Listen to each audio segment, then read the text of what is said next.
So I'm like, what the fuck is hard, for one? But little did I know, let me tell you, this is a true story. Like, this is a True Hollywood military story. True Herbert Field story. Roll me, Mac.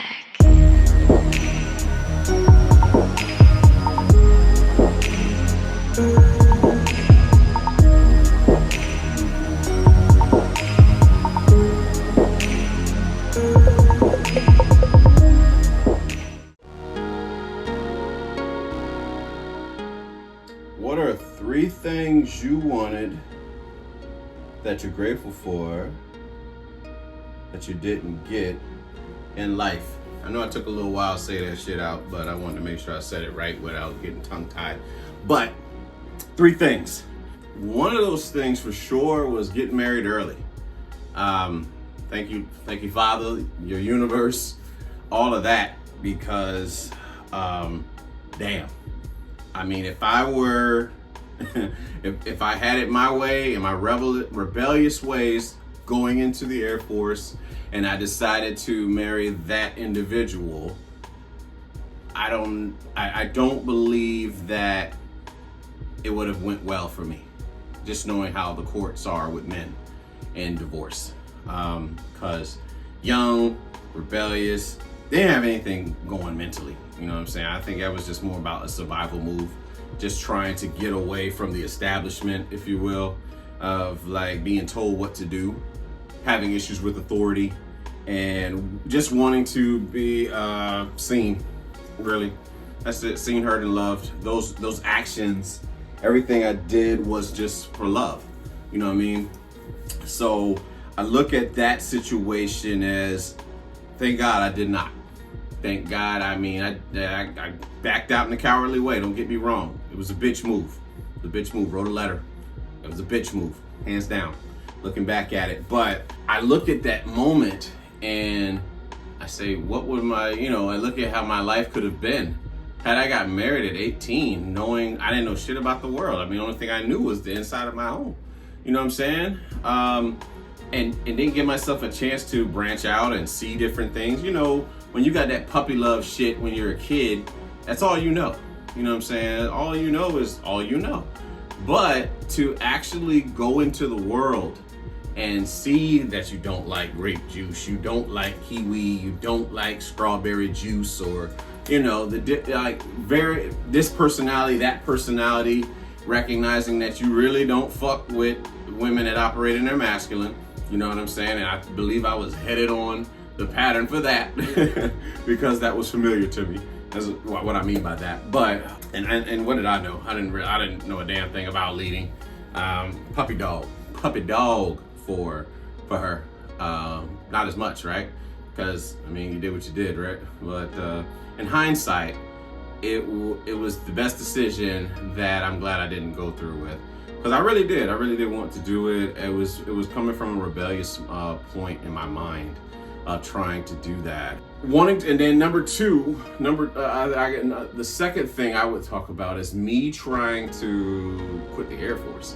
My mother would not let me come home. I think I cried. I believe I was homesick. I really was. I was homesick. I was at Hurlburt Field. Shout out to everybody that was at Hurlburt Field with us. But, you know, I'm there for like a couple months. My supervisor's really like getting in my business about this marriage thing. And I look at and I see that where he was coming from with it. It made the most sense. But, you know, when you're 18, you don't want nobody telling you what to do. And but I look at that situation. I really was trying to get the fuck out of the Air Force. I was homesick. I wanted to be back with my familiar surroundings, regardless if it meant what I was going back to, as far as what availability of opportunity in our region, you know what I'm saying, of 757. And just us growing up around Suffolk, Portsmouth, Chesapeake, Hampton Roads area, and trying to find opportunities that don't come along every day. And my mother knew. She knew, man.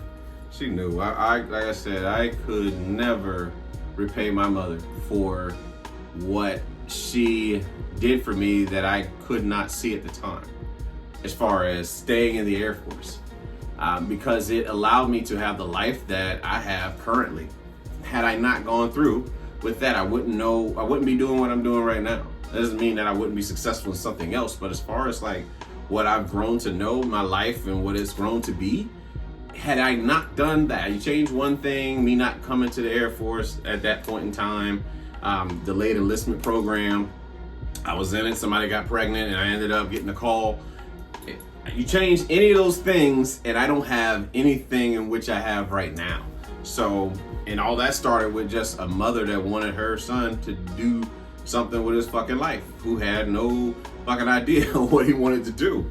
So, I mean, I look at that situation where I called mom and I was, you know, being a kid, I was being very convincing as to what I was trying to do when I came home. But, yeah, I sure enough had to stay the fuck there. And it's all good because I had a support system to get me through. One of the funniest support systems ever to get me through those 4 years. You know what I'm saying? If they're watching, they know who they are. We were the funniest folks to ever be around. I would say that. Like, lots of comedy, lots of video games, lots of nights in Nighttown, lots of alcohol, lots of fornicating, lots of toxic relationships, toxic marriages. It was all part of the story. And we lived to tell it. I believe most of us are still here, except for one, RIP to Chop. You know what I'm saying? For the things that we went through and were able to get through to get to where we are right now. Thirdly, the job, the job I applied for when I was getting out of the Air Force, March Air Reserve Base. They had a position open for a contractor company. You know, again, getting out, not knowing a thing how to operate outside of the military. But I applied to March, but I talked to, I forgot the guy, I think his name was Jim. He was the project manager, contract manager, whatever it was. And he told me I couldn't come out to Cali. But he told me, he suggested and recommended that I apply to HARB. So I'm like, what the fuck is HARB, for one? But little did I know, let me tell you, this is a true story. Like, this is a True Hollywood military story, True Hurlburt Field story. So my best friend was getting out of the Air Force for a family-related incident. And he was going to work down at Homestead.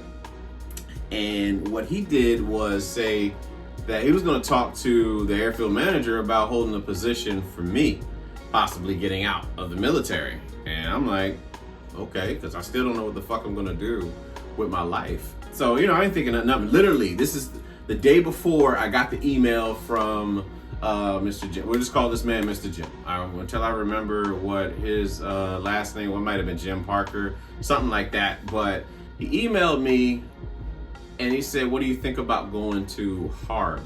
And I'm like, what the hell is Harb? You know, and then it dawned on me that he was saying Homestead Air Reserve Base. So literally my best friend is trying to get the hookup for me to get a position getting out of the Air Force. And sure enough, we're connecting at the same spot. And that's how it worked out. Like, because I really wanted to go to California. I'd never been to California before.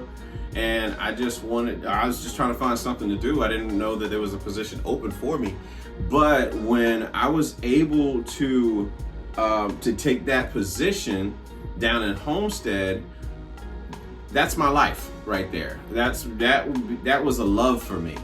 Like living down in Homestead, Miami from 08 to 2020, really. I grew up a lot, and I watched different phases and stages of my life there.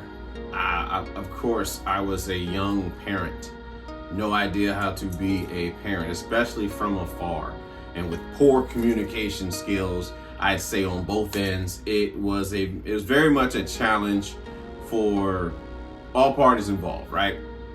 But being able to see those phases and trying to work as many hours as you can so that you can provide, trying to save up enough money so that you can buy rudimentary shit, video games, electronics, whatever, when you're dating, going on dates, some of the most materialistic dates that you know, like going to places that cost an arm and a leg for the meal, and then the portion size looks like it's like they're handing out toothpick food in the food court of a mall. That's how small the meal was. And I'm like, just to be here, just for this name. But you know what I'm saying? Like I saw different phases, myself and everybody that I work with, and we became a work family. Now, had I gone to California, I wouldn't have these memories that I have with these people that I love to this day. You know what I'm saying? Unconditionally love them, because Lord knows that we had some challenging personalities. We were challenging personalities that we were healing without even knowing. You know what I'm saying? Like the things that we used to do and being in the job. So it's like to watch those years go by, and it feels like yesterday that you had just gotten there, and now you've been away for 5 years now. And I look at the babies that we had in that building are now teenagers. Some are in the military, and it's like, damn, where does the time go? You know what I'm saying? Like when I got there, my kid was only 4. She's almost 21. You know what I'm saying? And time waits for no one. But there was so much that was taught being there in Homestead. I learned a lot of lessons as a man, a lot of lessons as a friend, a lot of lessons as a coworker, and it has helped shape the man I am before you. So I'm very grateful for those moments that we had there, some tough times, but we were able to push through and process those things to the best of our ability. Like I said, I really do hold Miami a place inside me. You know what I'm saying? That's a home to me. Miami will forever be a home to me. But it was time to move forward. And as far as what God and His universe has planned for me, and in order to fulfill my purpose. So I look at those 3 things as things that I'm really grateful for, that I did not get those things, because it definitely shaped the route that I would eventually be on in life, doing what I'm doing now. So yeah, those 3 things: not getting married early, not quitting the Air Force, and not getting that job in California.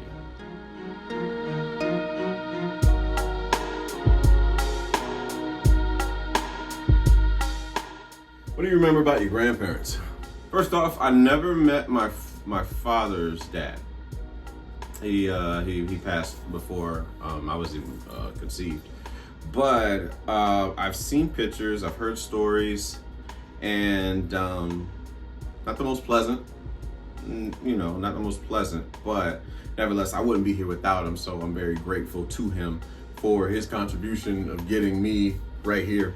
As far as my grandmother, the mother of his son, my father. My grandma's the coolest, yo, and one of the most competitive people you'll ever meet in your life. Whether that's baseball, softball, cards, like she is not to be played with when it comes to playing like sports and cooking, Southern cooking, that Southern cuisine. She gets down. But my grandma, my dad's mom, she's amazing, right?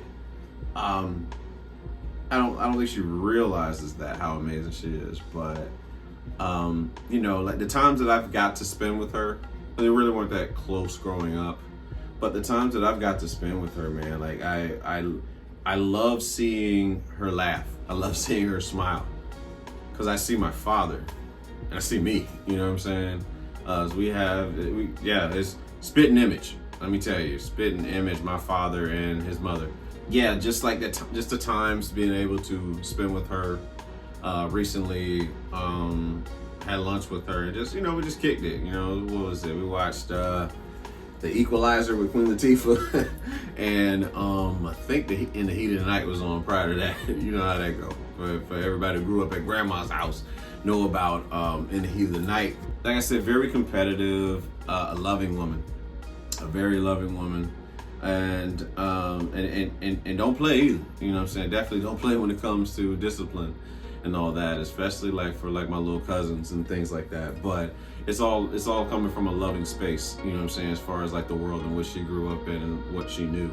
But so many stories too.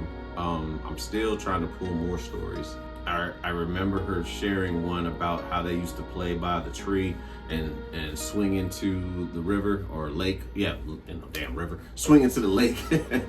And I'm sitting there damn, they played outside. You know what I'm saying? That generation, that was the generation came from, they played outside. So much that can be said, but ultimately just doing what she could to raise 5 boys to the best of her ability.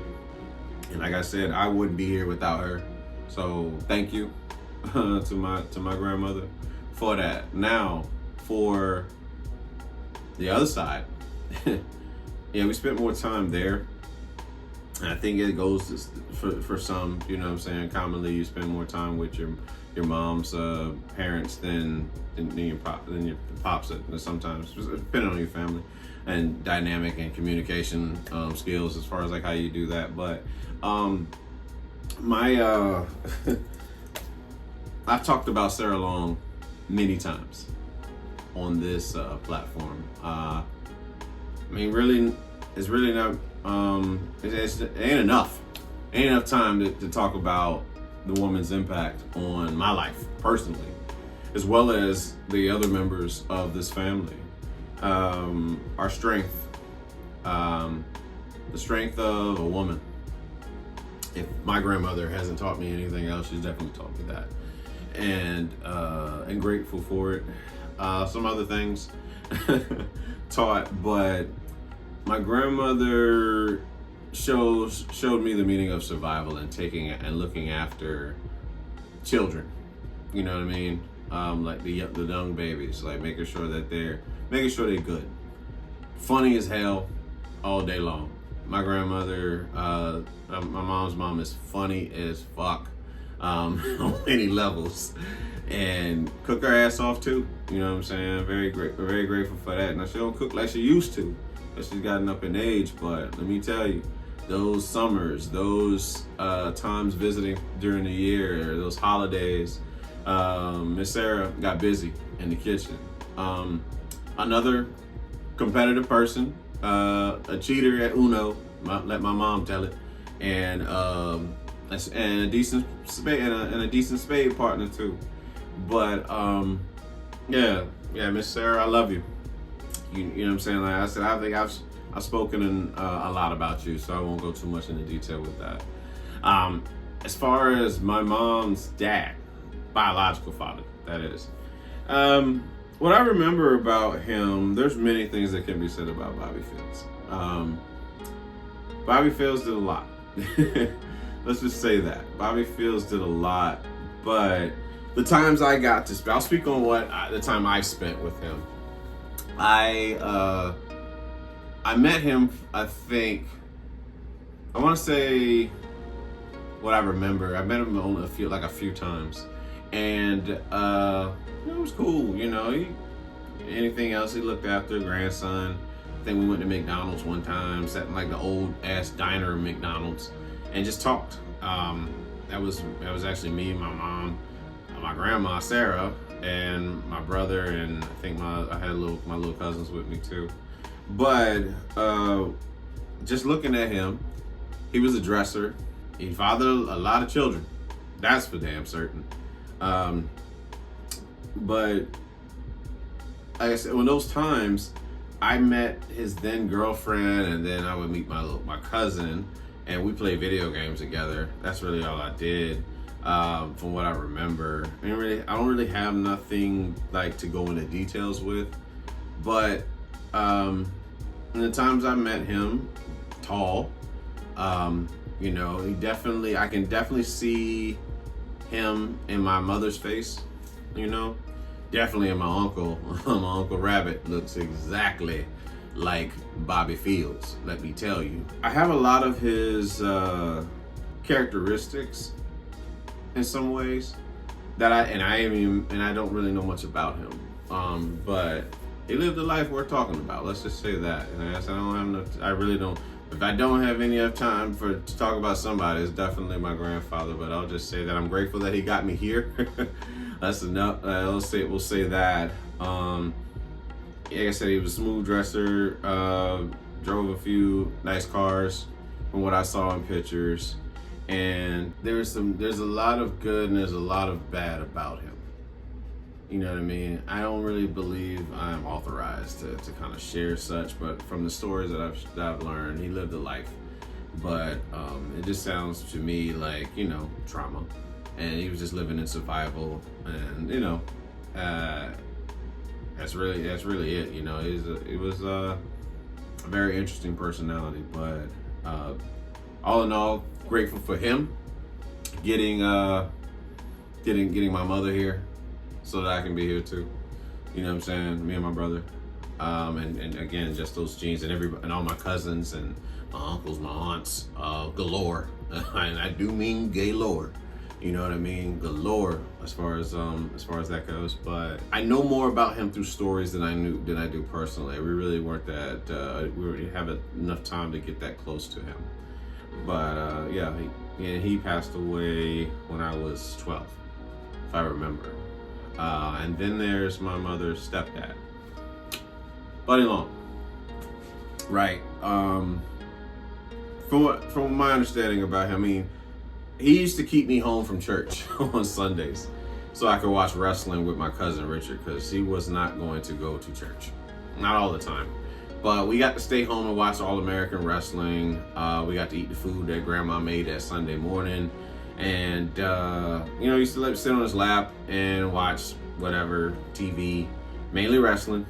And, you know, and I had a little bit of time. I had a little bit more time with him. It was closer to, you know, I would say closer to him than any other grandparent outside of my grandma Sarah. But a lot of memories, cookouts and things like that. Country boy, you know what I'm saying? Drove a truck, had a caddy, and always had a Pepsi, a glass, like one of them glass bottle Pepsis back in the day. And he used to always get me to go get him those from the refrigerator. And we used to have those knee-high ginger ales that used to burn your fucking nose out there in Salisbury. And I wish we could find those, because them shits used to hit, yo. They burn the hair out of your nose, but they used to hit. But no, I actually watched him pass away. I remember that from age 9. I remember watching him, and you know, certain things you just don't forget. Having a photographic memory, or certain visions, certain images that you do not forget. And it was tough. It was tough. I wasn't quite sure what was going on, but obviously we knew he was going that soon. I didn't know he was going that night, but so, you know, it's just to see it, to hear the commotion and all that stuff, naturally what happens when you lose somebody that you love. It was, I said it was an interesting time. And a lot of stories about, like I said, a lot of stories about him as well. Not a perfect man by any means. You know, he brought a lot of memories for me. And as far as like being able to watch wrestling and stay at home from church, you know what I'm saying, on Sundays is what I can remember. But I mean, all in all, my grandparents, I believe that I know I've soaked up a lot of their traits in many ways, from courage, strength, comedy, and various things to you know, like impacting people's lives just as they impacted people's lives, and just as they impacted my life in many ways, and the things that they've done. But very grateful to them. Wouldn't be here without them. You know what I'm saying? Definitely not perfect people, but who is? And just grateful to have known them for as long as I was able to, and even still to this day for the ones that are still living. But I mean, that's pretty much it about my grandparents.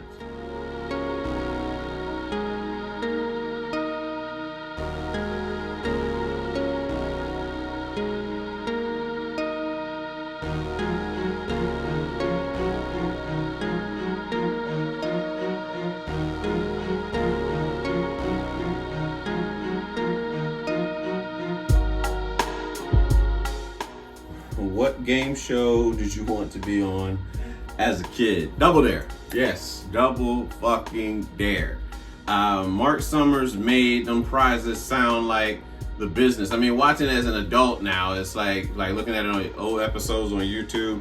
It's like seeing it, you see it from a different lens, and seeing people go crazy over $500, getting slime for $25.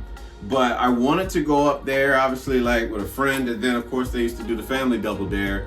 But I thought the obstacle course was pretty cool to do that. I wanted to go through the nose and pick out the flag, go down the slide with the slime on the shit.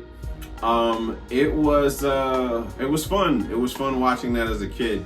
The music, on your mark, get set, go! Like that, when that show would start, and but seeing the prizes, they had a lot of cool shit. I mean, it just seemed, the 90s just seemed like a great fucking time for a kid like us, you know, like the TV shows that we had.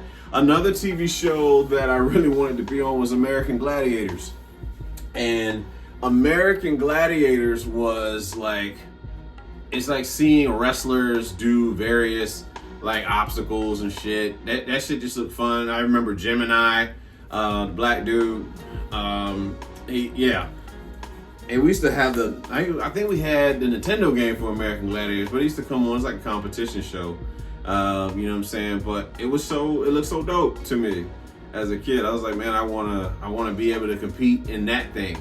And another show, Nick Arcade. I was very much a big video game head, so I wanted to be on Nick Arcade like nobody's business. Nick Arcade was, they used to play all kind of games, and I wanted to get the games that I saw them play on there. It was a black dude who used to host it, but Nick Arcade was like a dopamine rush for a kid who was in love with video games. And you know, me and my older cousin, was like a brother to me, was like, we really love video games like that. That was our favorite pastime for the most part. I mean, we'll spend all day just gaming. But Nick Arcade, you know, they actually got to be in a video game too. In certain competitions they would do, they got to play video games, and then they got to be in a video game themselves. So, I mean, between those three shows, Double Dare, American Gladiator and Nick Arcade. That was the TV shows that I used to want to watch and be in when I was a kid.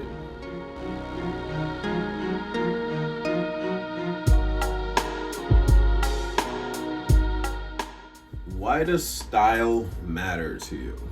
Style matters to me because I definitely live firmly by the idea that if you look good, you feel good.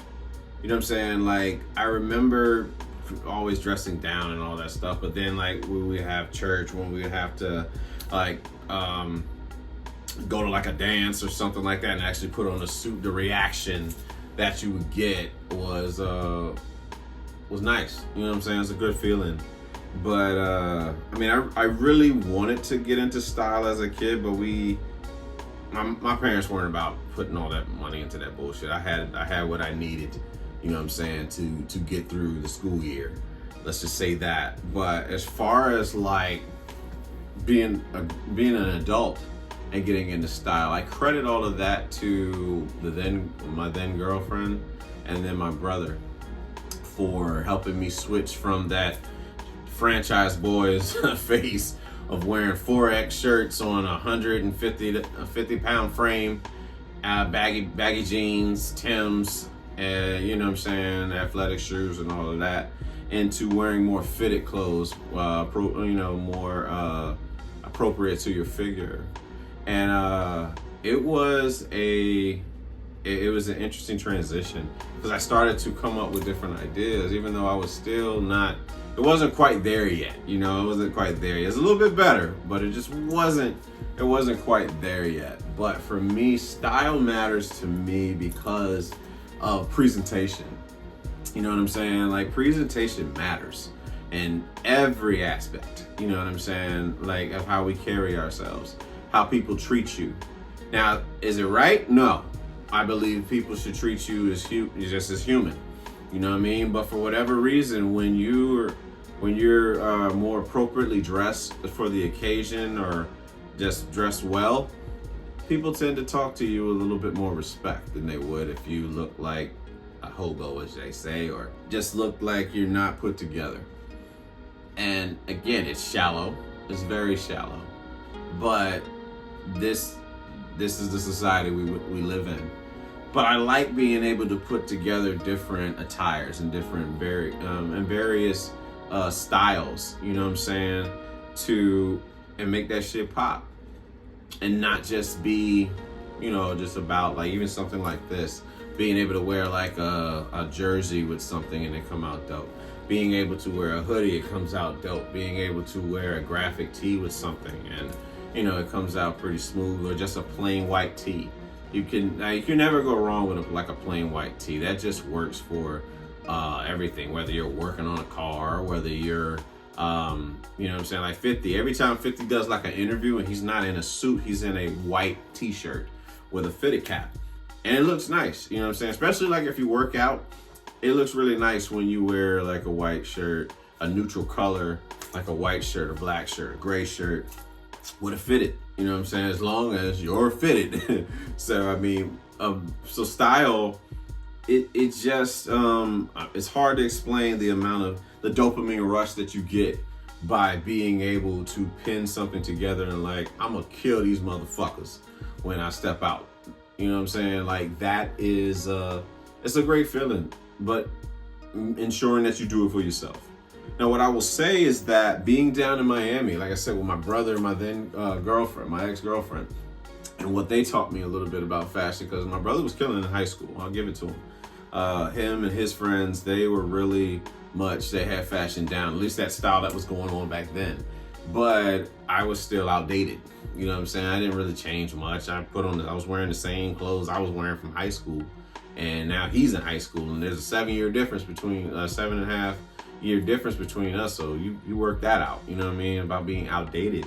But once I caught the bug, I started studying what fashion was, what it meant to dress masculine, what it meant to dress like an adult, what it meant to dress like a grown-up. And then, of course, dressing for the occasion, that changed everything. And to have that skill in your arsenal, will protect you, will help, will definitely get you out of a lot of situations. It will have people talking to you that probably wouldn't talk to you if you didn't dress so well. And again, I say that I don't think that that's right, if you will. Obviously nothing is right or, nothing is right or wrong, but I believe that regardless of what I'm wearing, treat me as I'm human. You know what I mean? Like, that's my mindset on things, but I do understand in which the world that we live in. So, there's certain parts of it, but I mean, I just love to do it. I love to do it for me. Honestly, that's one of my addictions, I would say, is fashion. Stemming from an insecurity as a kid because I couldn't get these things when I was younger. So to be able to be old enough to purchase these things, such as hats, shoes, shirts, things of that nature, coats, it gives a different appeal to you, and again, how you present yourself, because I know what it means to dress in my masculine. You know what I'm saying? To look like a grown ass man. To look protective, to look like you know what the fuck you're doing as you walk, as you walk outside your home. You know what I'm saying? Now that very well could all be an act. Better do it well. You know what I'm saying? Because very well could still be that very playful inner child on the inside. But when you have on that uniform of masculinity, there's a certain way that you get treated. And that's the thing about it, the uniform of being of dressing well. That's what I can appreciate. It's the same thing that I would say, like, when I find a woman that finds her style, it doesn't necessarily have to be so prissy. You know what I mean? Like back home, the style that the girls wear a lot, it has a little, it's a masculine touch to it. You know what I'm saying? But like, they know how to rock the fuck out of some athletic shoes, like Jordans, Dunks, you know what I'm saying? Tight jeans, like a shirt tucked in. And of course, for like, spring, I used to remember like springtime in high school, the colors and stuff coming together. Coochie cutters and, you know what I'm saying, tight shirts showing all those African American figures. You know what I mean? From what I remember seeing. And but it was just a different, like I said, it's just so much style. And I can appreciate, and as a person that appreciates fashion, I can appreciate various styles. Whether you're into the gothic look, there's a certain way you can rock that gothic shit and it be straight. The very much like a sporty look, country, or again, Miami. Miami, the sundresses, the gladiator sandals, the boots, all of that coming together and bringing out your femininity. You know what I'm saying? Like, that to me is that's attraction. You know what I'm saying? It's sexy as fuck. Too, if it's pieced together right, it's sexy as fuck. It sends off, again, shockwaves to your brain. When you put together an outfit for a woman, like a woman seeing a man in a suit, a woman seeing a man in gray sweats, a woman seeing a man like in, a tux or what have you. You know what I'm saying? Like if it's done right, she can't fuck with you. You know what I mean? They can't fuck with you when you step out the house.